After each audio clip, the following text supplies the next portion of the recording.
Queridos amigos, boa noite a todos. O pessoal que responde, Fred. Sejam as minhas palavras iniciais de agradecimento, de reverência por essa comunidade espírita, por essa casa espírita, pela Varginha da década de 80, quando na companhia de alguns amigos aqui, em especial do meu querido Frederico Aze, andávamos por essas cidades maiores, menores, levando a mensagem que, sobretudo, era para nós. Coisa curiosa, durante um bom tempo da tarefa, nós imaginávamos que levaríamos ou que levávamos coisas às pessoas, reflexões, ensinamentos, ideias. Mas bastou viver um pouco para que percebêssemos o quanto carrego de vocês, dessas oportunidades de troca comigo. Então hoje, quando me disponho a falar, quase sempre digo para mim mesmo: Eduardo, preste atenção no que você está falando. E o conhecimento, a reflexão, passa a ser minha primeiramente. Então sejam as minhas palavras iniciais de gratidão por estarmos mais uma vez numa casa espírita, numa casa de oração, numa casa de estudos, pedindo desde já que os bons espíritos, que os guias que aqui morejam, possam nos auxiliar nesse trabalho da noite de hoje. Eu havia combinado com o Fred que faria uma palestra em torno de 4h20, 4h30. Não entendi o riso, não. Mas como vocês sabem, estão percebendo, a minha voz está um pouco cansada, então eu vou falar só 2h30, Fred. Eu acho que nem eu consigo me ouvir tanto tempo assim. Em verdade, daqui a menos de 1h30, o meu ônibus se dirige para o Rio de Janeiro, depois de vários dias de eu na região, fazendo esse trabalho que, de novo, me traz grande alegria, grande empolgação ao coração. Que Deus nos abençoe, que mais uma vez tenhamos um momento de congraçamento, de troca, de espiritualidade. Hannah Arendt, filósofa judia alemã, em 1963 escreveu um livro que marcou época, chamado Eichmann em Jerusalém, a banalidade do mal. O livro de Arendt era o resultado do trabalho que ela havia feito em 1961, quando, já fugida da Alemanha nazista, se exilara nos Estados Unidos e foi designada pela revista New Yorker para cobrir o julgamento do carrasco nazista Adolf Eichmann, que era ali acusado de extermínio de milhões de judeus, crimes contra a humanidade e de fazer parte de uma organização criminosa. E foi assim que Hannah Arendt, durante alguns dias, não só acompanhou o julgamento, mas também fez um retrato psicológico daquele carrasco. E uma grande estupefação, uma grande estranheza se assomou da velha filósofa. Ela se espantou com a postura desconcertantemente normal de Adolf Eichmann. Como poderia ser que uma criatura tão comum,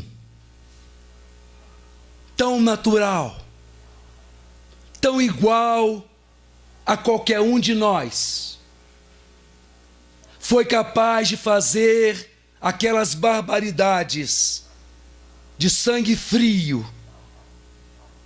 Ela se impressionou, porque Eichmann não tinha nenhum histórico, nenhum traço de antissemitismo, nem tinha características de doença ou de monstruosidade.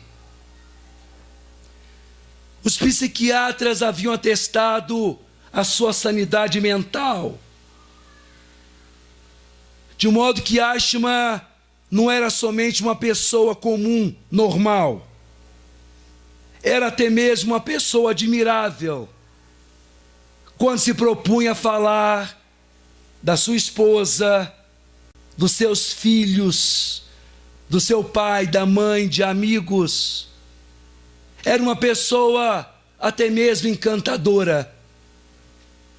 E isso descortejou, isso baratinou a filósofa judia, imaginando como é que alguém tão comum, tão igual a qualquer um de nós, foi capaz de cometer aquelas atrocidades. E é daí que ela escreve a sua tese, chamada A Banalidade do Mal,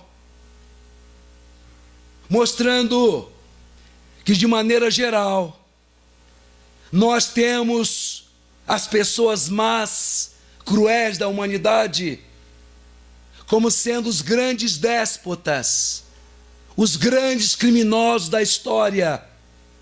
E ao falar assim, lembramos de Adolf Hitler, de Joseph Stalin, Pol Pot, Saddam Hussein. Mas essas pessoas foram poucas, e a quantidade de maldade e de crueldade que há no mundo só é possível porque o mal se tornou uma coisa banal. As pessoas, em função, teoriza ela, em função da massificação, perdeu a noção do que é moral, do que é imoral. As forças circunstanciais, as forças do momento, da situação, exercem um poder sobre nós muito maior do que nós pensamos. Embora sejamos plenamente responsáveis pelo que fazemos,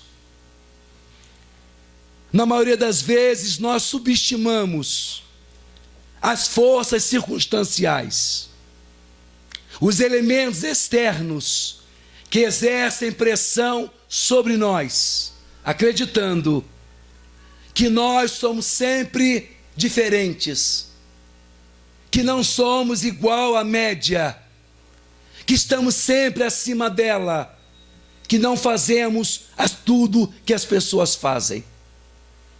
Será? Em verdade, nós vivemos por trás de uma inclinação egocêntrica que nos traz a ilusão de que nós somos especiais.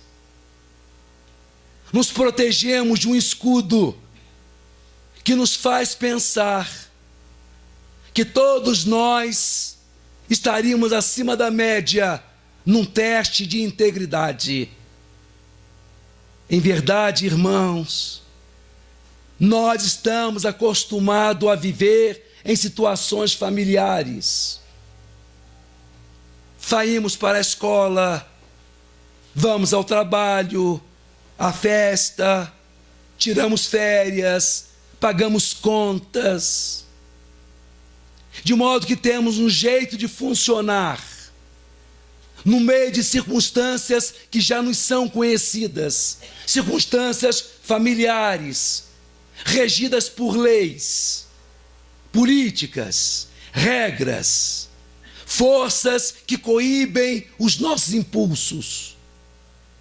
Mas será que nós conseguimos manter a nossa postura? Será que nós continuamos a ser esses nós mesmos quando essas regras se alteram? Quando o meio é adverso? Quando as circunstâncias externas são orientadas por outros princípios, outras regras? Quais são verdadeiramente os nossos valores? Quais são os princípios que norteiam a nossa conduta? Imaginemo-nos num país de férias que ninguém nos conhece. Como é que lá nós nos comportamos? A internet tem servido de um campo experimental interessante nesse campo, na medida em que nós podemos criar perfis, alguns verdadeiros e alguns falsos. E por detrás desses perfis falsos, quantas vezes nós temos manifestações estranhas, assumimos posturas que não dizem respeito àquele padrão moral ou àqueles princípios éticos que norteiam a nossa vida. Até que ponto, queridos? Até que ponto nós conhecemos nossas forças e nossas fraquezas? Até que ponto nós somos filhos, criaturas da multidão, do momento, da situação?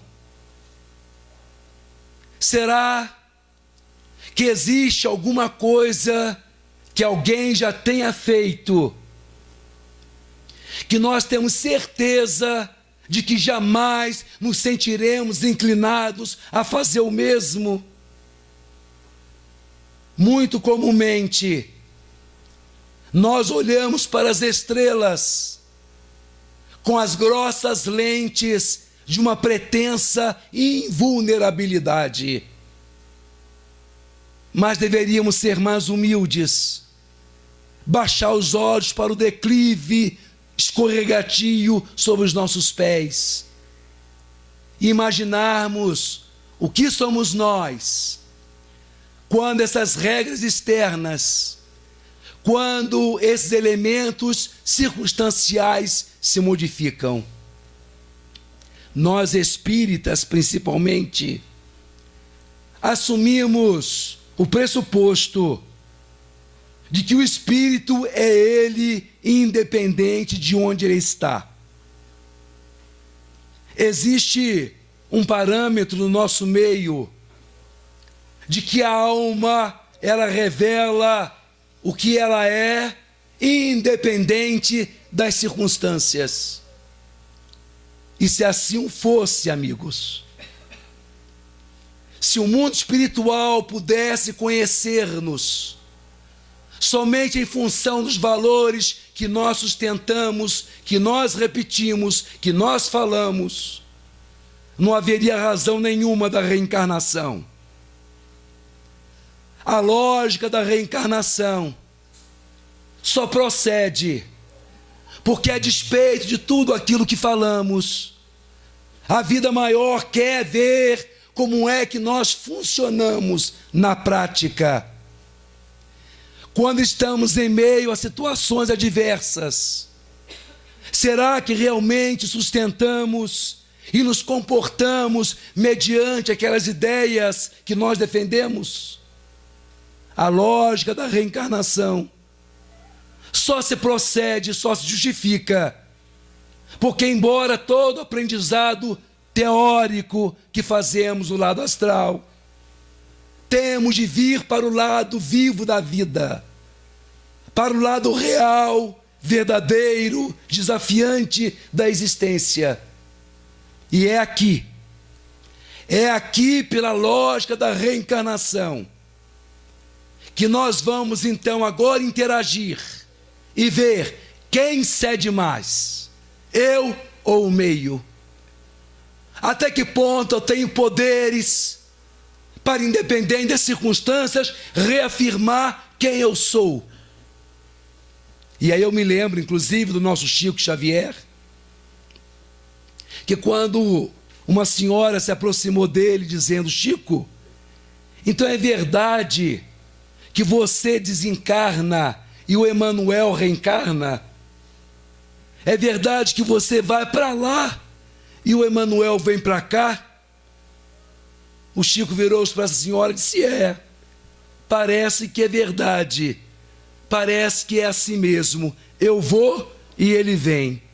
E arremata: eu só quero ver se ele vai aguentar o tranco. Eu fico imaginando o Chico falando tranco. Vocês se recordam de Dona Laura, a mãe de Lísias, aquele enfermeiro que deu as primeiras instruções a André Luiz de Nosso Lar. É ela quem dá a André as informações da harmonia no mundo espiritual. Até um determinado dia em que o André a vê um pouco alterada, desassossegada, estressada, nervosa. E o André então pergunta: mas Dona Laura, qual o motivo da sua alteração? Por que a senhora está assim tão alterada? Ela disse: André, eu soube que meu plano reencarnatório está pronto e eu devo voltar ao mundo imediatamente. Ele espanta: a senhora, Dona Laura? A senhora está preocupada com a reencarnação? Sim, André. Aqui em nosso lar é fácil.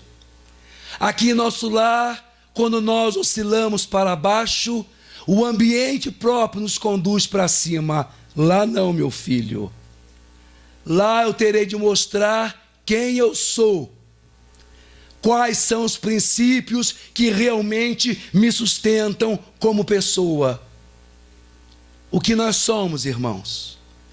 Segundo Hannah Arendt, o mal pode estar presente exatamente, e o está, no meio de pessoas comuns. Pessoas que têm uma determinada conduta, uma determinada normalidade no agir, e que ao mudar as circunstâncias, a pessoa pode revelar coisas que ela mesma não suspeitava existir nela.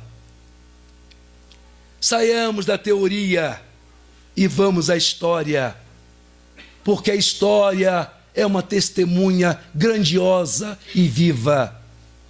Vamos a Ruanda, 1994. O país africano era composto de duas etnias, os Hutus e os Tutsis.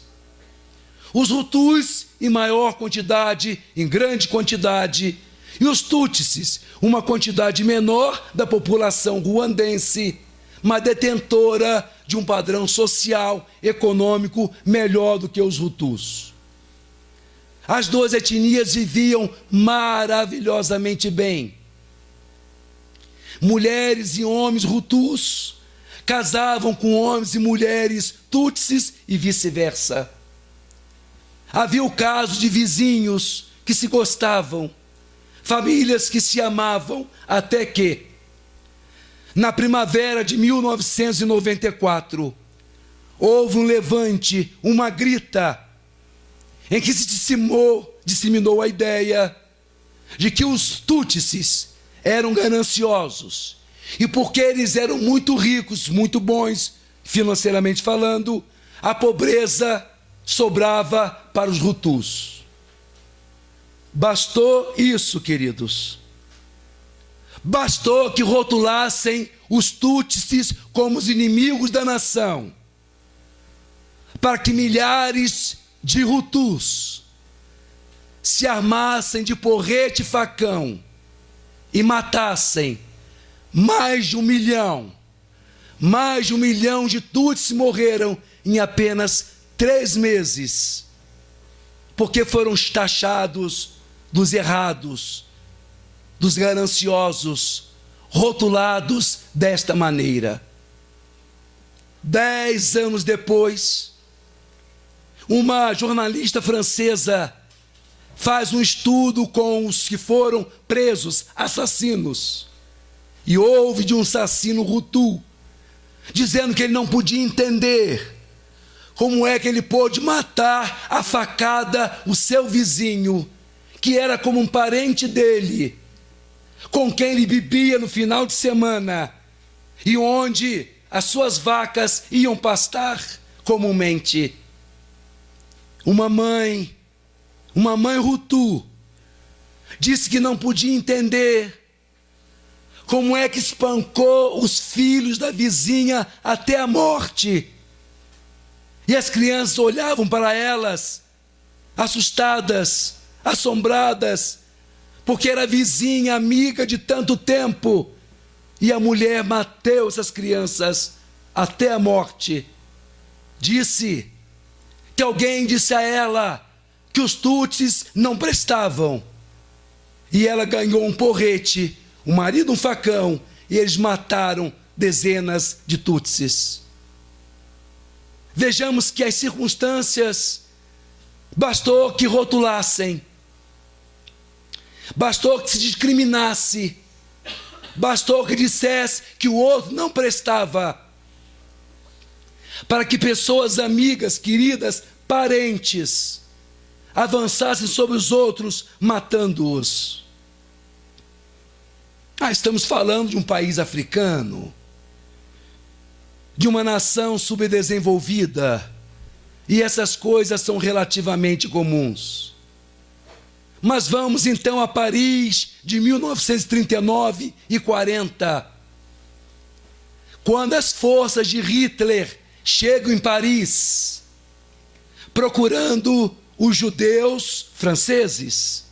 Como vocês sabem, a diáspora, a saída dos judeus de Israel, se deu 600 anos antes de Cristo, e foram pelo mundo.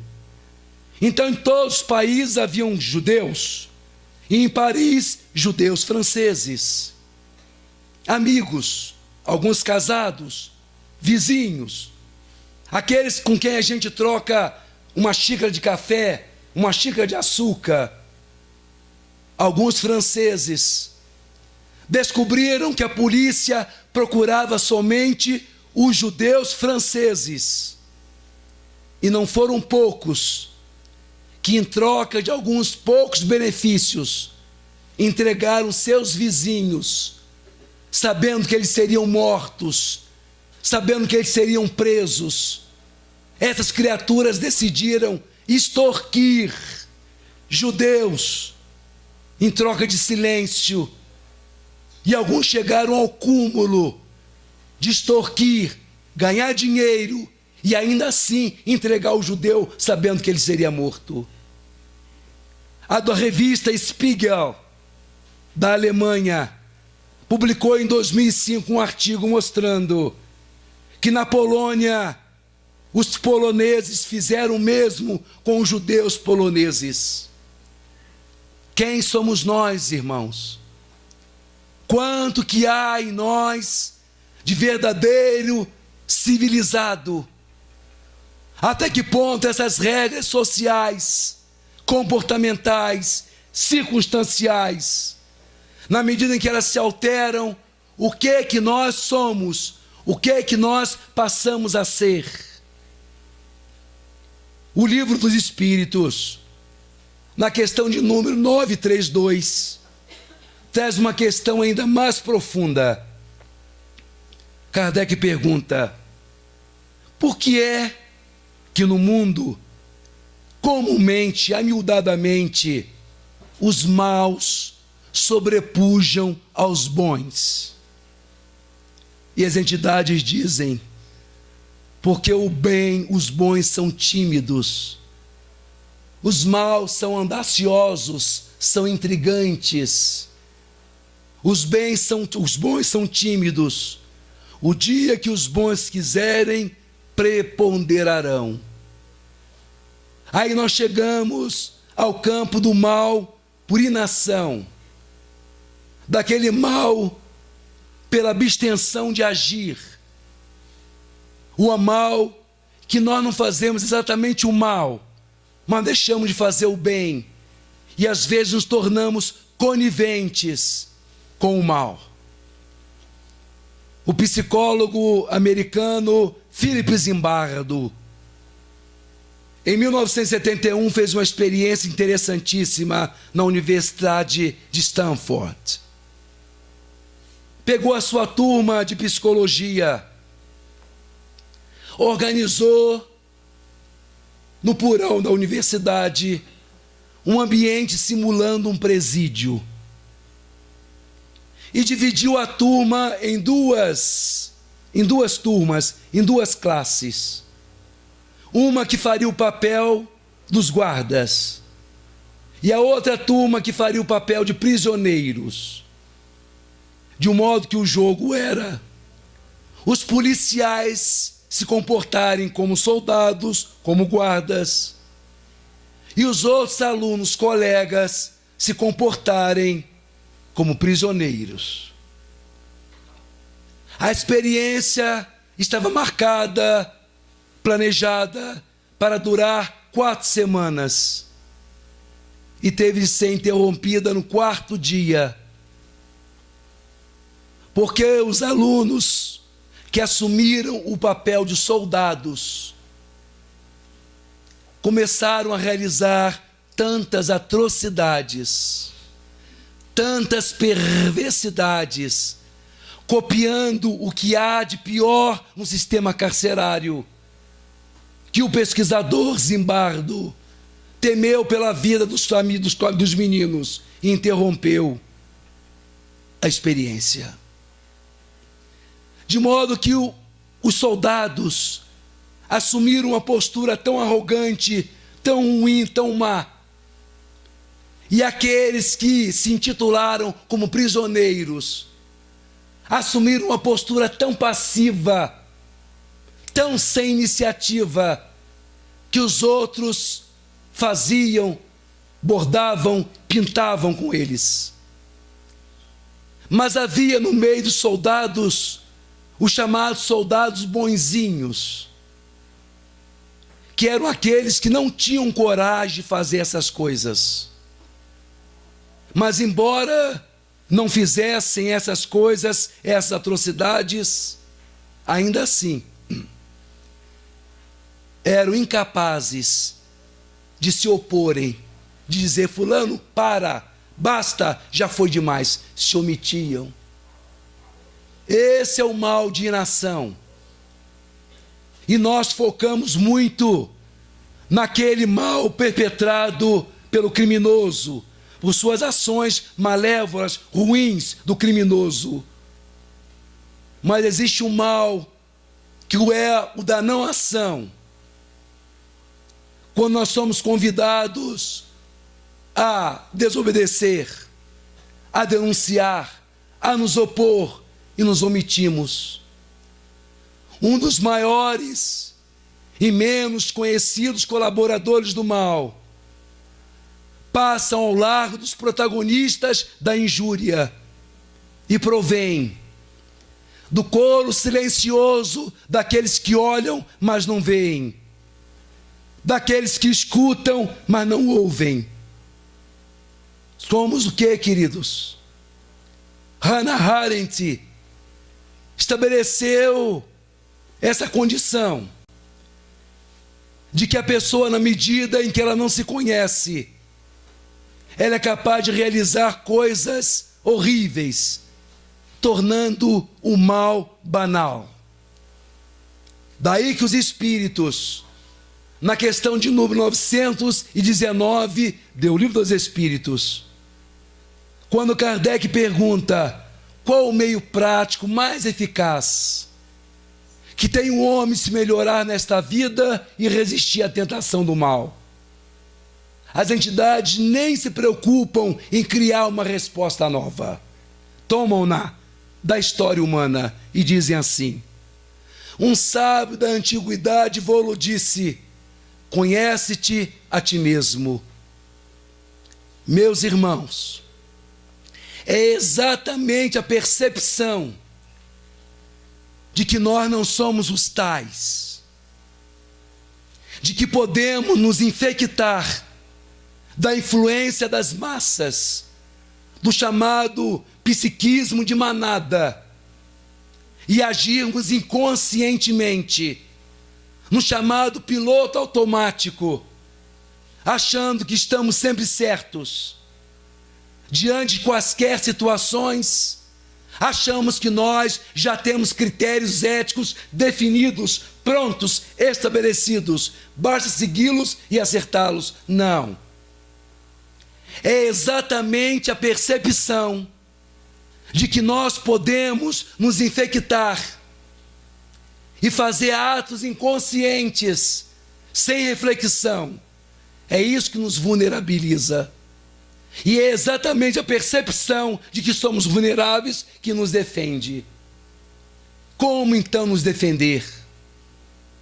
Como então agirmos de maneira consciente, de modo que as nossas atitudes sejam fruto das nossas escolhas, e não porque todos fazem, não porque é moda assim, não copiando posturas e atitudes dos outros. Como é que nós podemos fazer em nós, ou proteger-nos daquilo que nós podemos chamar processo de desumanização? Quando nós vemos as pessoas e achamos que elas são desprovidas dos mesmos sentimentos, dos mesmos pensamentos, valores, princípios de vida que nós temos. Trata-se sim de uma brincadeira. Hoje criança de 2, 3 anos, 4 anos repetem isso, porque aprendeu na televisão, nós mesmos brincamos. Mas existe uma mensagem desagregante quando brincando nós dizemos: ah, fulano é pobre. Fulano é pobre. Não parece, pode ser uma simples brincadeira, mas quando nós estabelecemos isso, parece que aquela pessoa não sente como a gente sente, parece que ela não pensa as coisas que a gente pensa e que nelas talvez doa menos do que em nós. A isso dá-se o nome de desumanização, quando achamos que as outras pessoas sentem diferentemente de nós. Como nos defender? Como sermos conscientes? Como agirmos com a nossa capacidade de ajuizamento, com a nossa escolha? Vão aí algumas ideias, amigos. Eu errei. Comecemos a admitir nossos erros.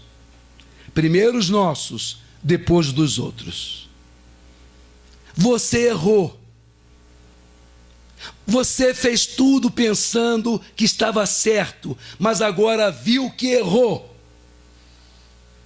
É hora de usar aquelas palavras mágicas: me desculpe, me perdoa, desculpa, sinto muito. Eu não sei se aqui os amigos já ouviram falar essa coisa que diz assim: errar é humano. Já ouviram isso, queridos? errar é humano. Assumimos que podemos errar. Assumimos que temos de pedir perdão quando chegamos à conclusão que erramos. Temos de cortar o mal pela raiz, ao invés de empurrar com a barriga e achar, não foi assim também. Assuma que errou. Porque quando nós pedimos desculpas, aquilo nos traumatiza e é a garantia, ou pelo menos a ideia de que não vamos fazer igual. Quando nós omitimos, quando nós não assumimos, quando nós achamos que não devemos pedir perdão, nós empurramos com a barriga e vamos fazer aquilo outras tantas vezes. Assumamos que erramos, somos humanos, e saibamos ser humildes e pedir desculpas. Falar sinto muito, isso traumatiza, mas educa. Sejamos responsáveis. Sejam responsáveis pelas suas atitudes. Sejamos responsáveis pelo que nós somos. Não culpemos a nossa mãe, nosso pai, a sociedade, o governo. Somos responsáveis pelas nossas escolhas. Eu tomei aquela decisão. Eu escolhi aquele caminho. Então eu sou responsável por minha atitude. Estejamos atentos, irmãos. Nem sempre os nossos códigos éticos servem para todas as situações. Porque surgirão situações novas.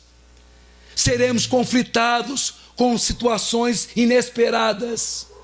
E não tenhamos a pretensão de que já sabemos tudo, que já construímos a síntese do conhecimento e já sabemos agir em quaisquer situações.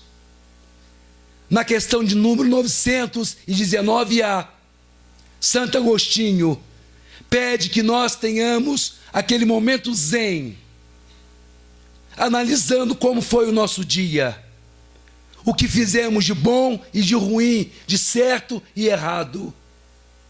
Se nós não nos permitirmos isso, uma autoavaliação, estaremos estragando a vida de muita gente e a nossa também, sem nos darmos conta. Estejamos atentos, portanto. Cuidado com a necessidade que nós temos de pertencimento. Isso é uma das coisas mais graves. Porque às vezes, para fazer parte de um grupo, nós temos de abrir mão de alguns valores, de algumas crenças nossas.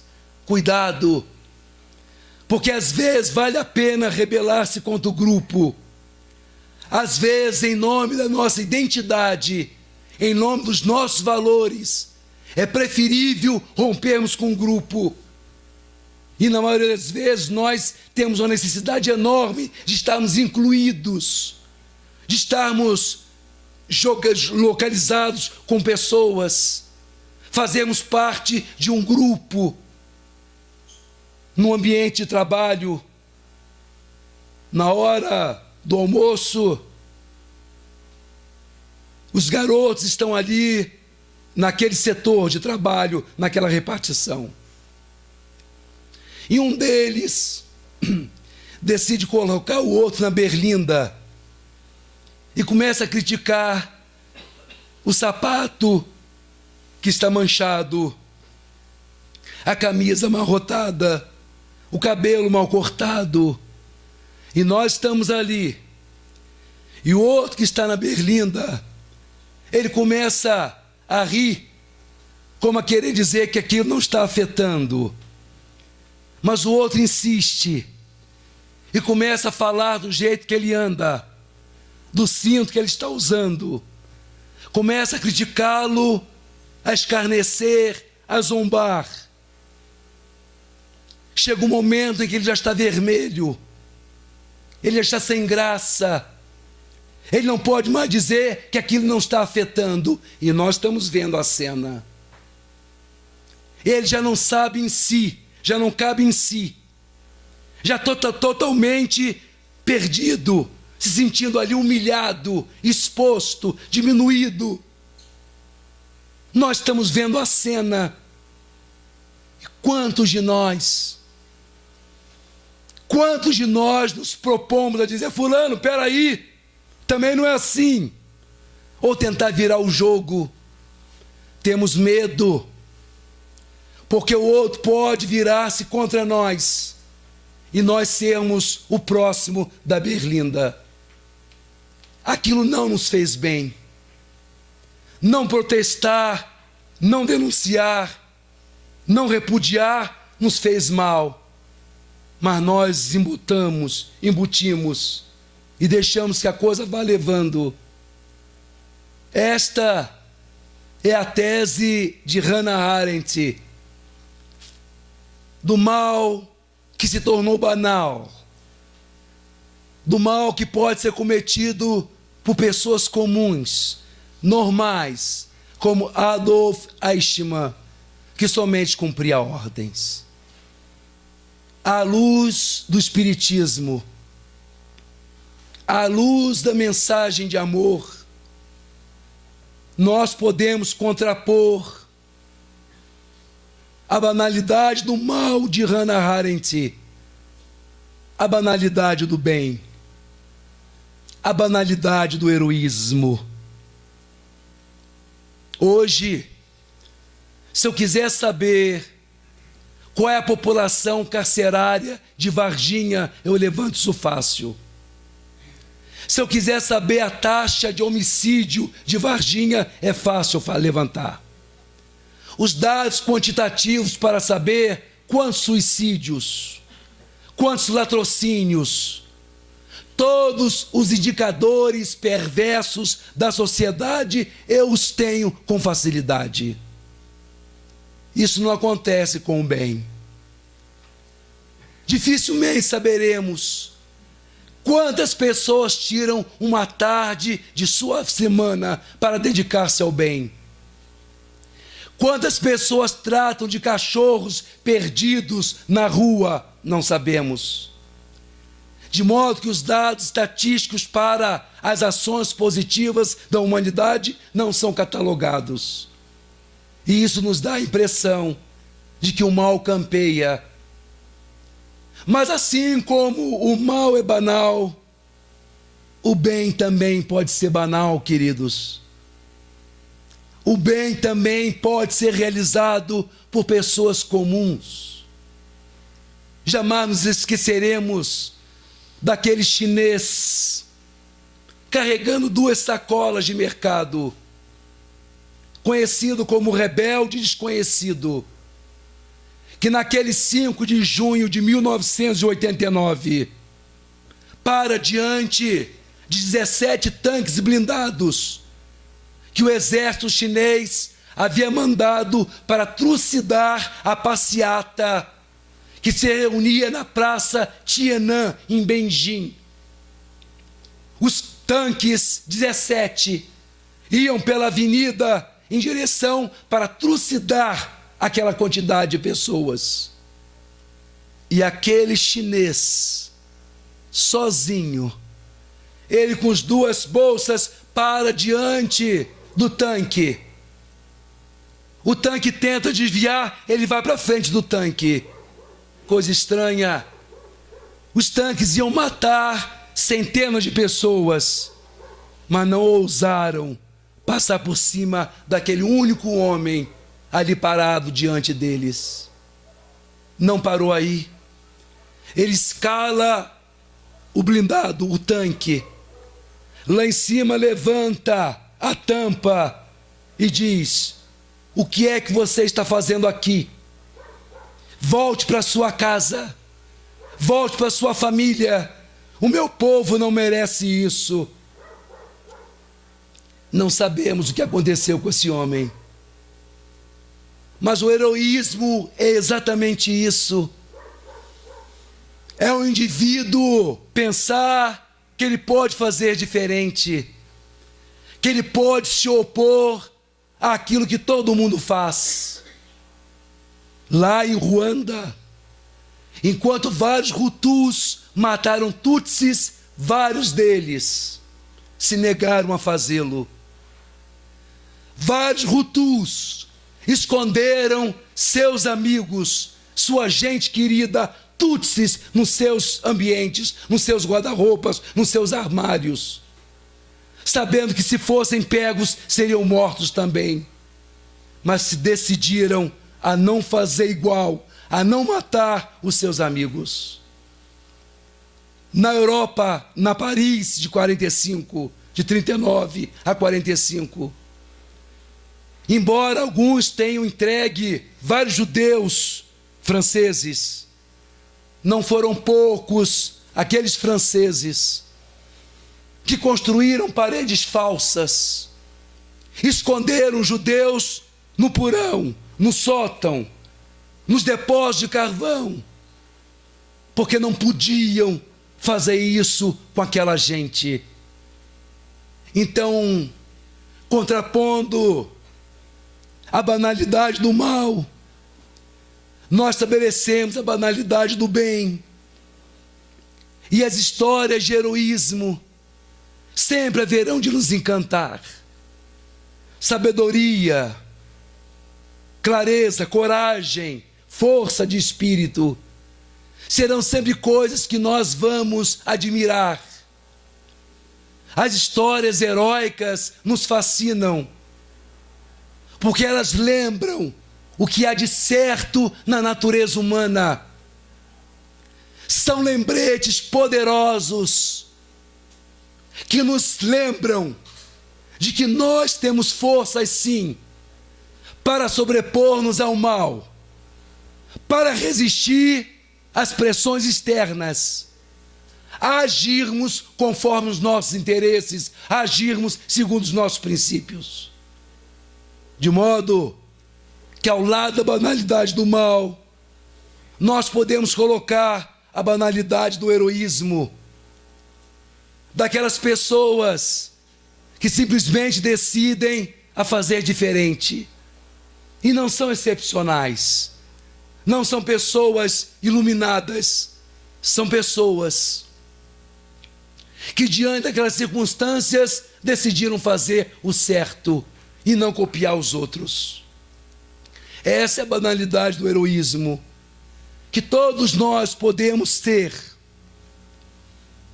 e isso depende de decisão, de escolha. Hoje, diante desse descalabro, desses escândalos de corrupção que assola o nosso país, todas as noites paramos diante do sofá e no noticiário vemos aquelas pessoas que haviam de cuidar dos nossos bens, dos nossos valores, e cuidam de si próprios. E nós então apontamos o dedo em riste e dizemos: corrupto, ladrão. Meus amigos, hoje é segunda-feira, estamos no início da semana. Pode ser que amanhã, terça-feira, um ou alguns de vocês esteja no fundo de um corredor, numa sala, numa garagem, dentro de um carro, ouvindo uma proposta desonesta, e será ali, em nome da sua escolha, do seu desejo de fazer desse ou daquele jeito, que nós teremos oportunidade de escolher. Talvez a oportunidade de mostrar até que ponto realmente somos diferentes deles venha mais cedo do que nós possamos imaginar. Mas o mais importante é admitirmos que nós somos passíveis de infecção, de contaminação, e por isso mesmo ficamos atentos para não copiarmos posturas que os outros venham a cometer. Naquela quinta-feira que precedia a sexta-feira da paixão, Jesus está reunido com seus 12 queridos. já havia lavado seus pés. Estava sentado com eles. E o mestre, então, começa a tentar prepará-los para as horas seguintes. É como se um amigo estivesse querendo dizer ao outro: não se preocupe, está tudo certo, eu sei o que vai acontecer. Então Jesus dá umas pinceladas do que seriam as próximas horas de testemunho, de dor, de sofrimento. Pedro, sempre Pedro, diz: não, Senhor, eu não vou te abandonar. Eu não vou deixar que isso aconteça contigo. Jesus, conhecedor da alma humana, vira-se para Pedro e diz: ainda hoje mesmo, esta noite, meu filho, haverás de me negar 3 vezes antes que o galo cante. Pedro acha aquilo uma afronta e diz: nunca. Eu estou pronto para ir contigo, Senhor, à prisão e à morte, se preciso for. Dali se dirigem para o Getsemane. Jesus lá é traído por Judas. É levado ao cenáculo na casa de Anás, acompanhado de Caifás. E alguém consegue que Pedro adentre aquele ambiente. Quando ele passa pela porteira, é uma mulher. E quando a narrativa evangélica me diz que era uma mulher, uma porteira atenta, eu começo a pensar, sabe, naquelas pessoas que ficam assim olhando para a gente. Quando Pedro passa por ela, ela diz assim: Você parece ser um dos seguidores dele. E ele então, a primeira vez, diz: não conheço. Foge da mulher, vai para o meio dos outros, dos soldados, gente do povo, que estava ali em torno de uma fogueira. Era uma noite fria, estamos entre abril e março e abril, uma noite fria, e as pessoas estão ali com fogueira, esquentando as mãos. Ele então entra ali para disfarçar, para parecer que é mais um deles. Pior ainda, porque a mulher é daquelas, vem atrás dele, e antes era só ela com ele, agora diz: olha, gente, ali ó, aquele ali parece ser um deles, hein? Aquele ali é um dos seguidores dele. Pedro vira-se para trás e diz: já disse que não conheço. Quando ele diz isso, os soldados dizem: mas o seu sotaque é galileu. Ele se entrega falando: mas o seu sotaque é galileu. Você é um dos seguidores daquele homem. E Pedro, então, nervoso, começa a esbraguejar: não sou! Já disse que não sou. Aí o galo canta. Jesus olha para Pedro.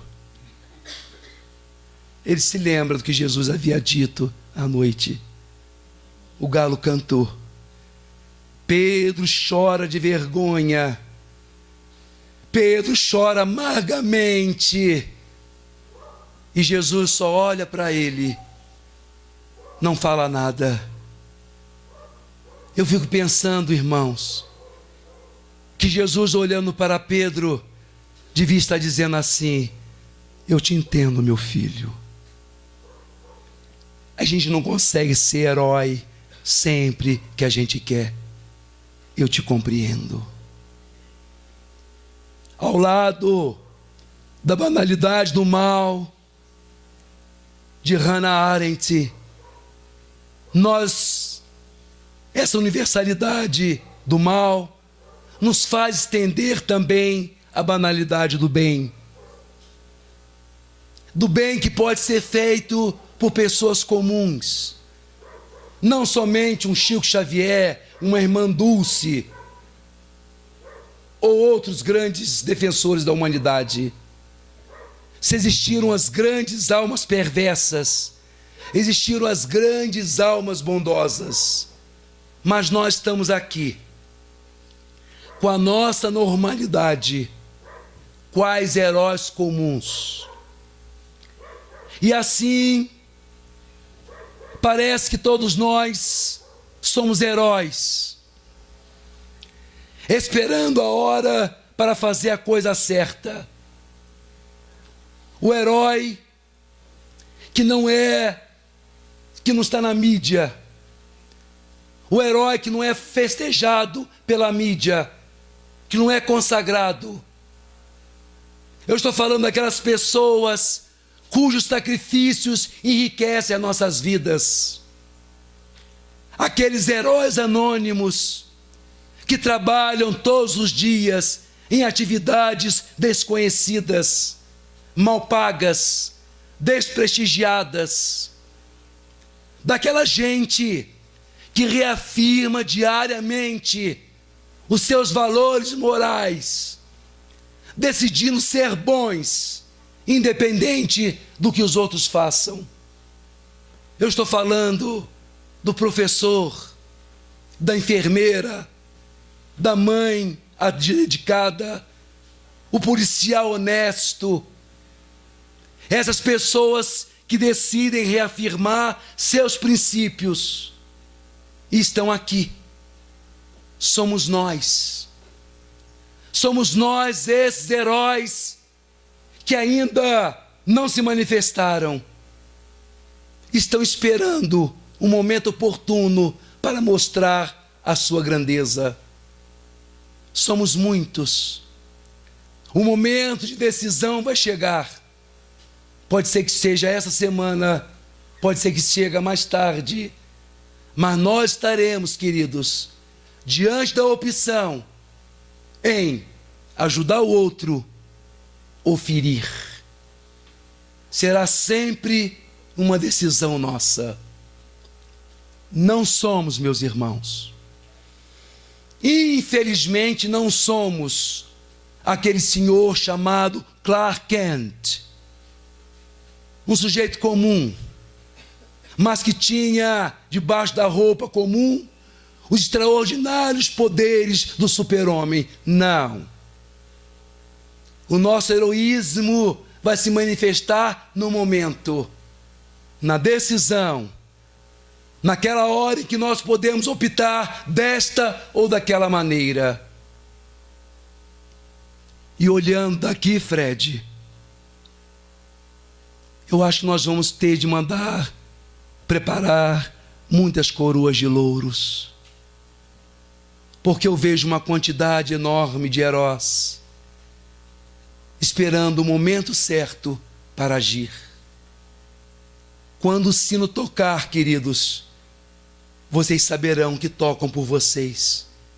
É hora de fazer que brilhe a vossa luz. Muita paz.